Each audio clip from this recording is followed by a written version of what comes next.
هل أتى على الإنسان حين من الدهر لم يكن شيئا مذكورا إنا خلقنا الإنسان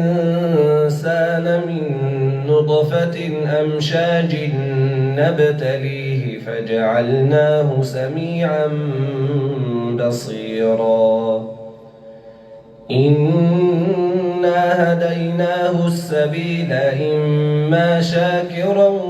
وإما كفورا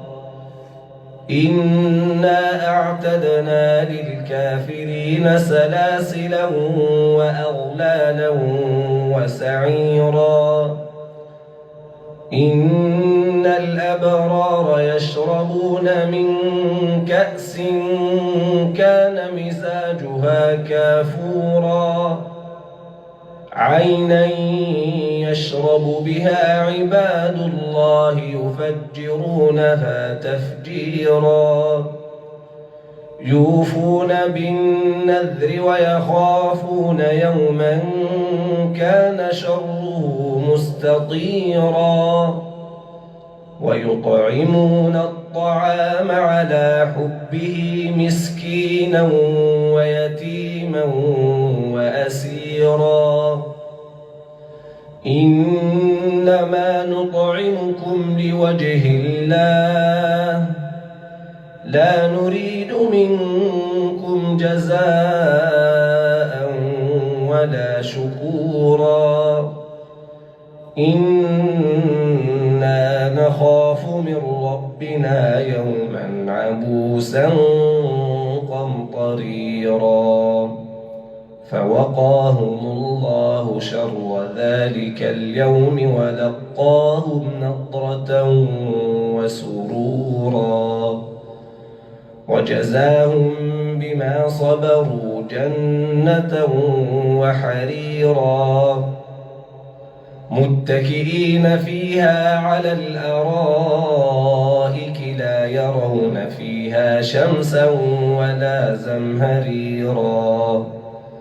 ودانية عليهم ظلالها وذللت قطوفها تذليلا ويطاف عليهم بآنية من فضة وأكواب كانت قواريرا من فضة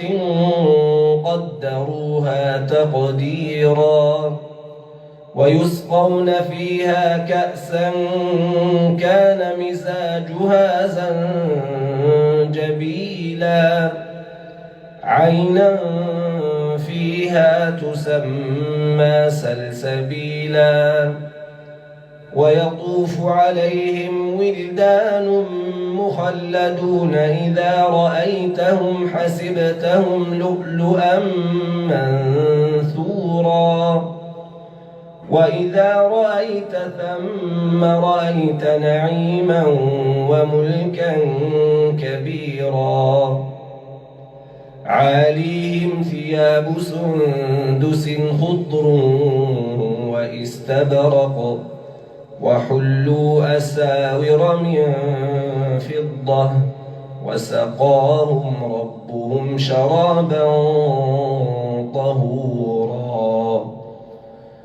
إن هذا كان لكم جزاء وكان سعيكم مشكورا إنا نحن نزلنا عليك القرآن تنزيلا فاصبر لحكم ربك ولا تطع منهم آثما أو كفورا واذكر اسم ربك بكرة وأصيلا ومن الليل فاسجد له وسبحه ليلا طويلا إن هؤلاء يحبون العاجلة ويذرون وراءهم يوما ثقيلا نحن خلقناهم وشددنا أسرهم وإذا شئنا بدلنا أمثالهم تبديلا إن هذه تذكرة فمن شاء اتخذ إلى ربه سبيلا وما تشاءون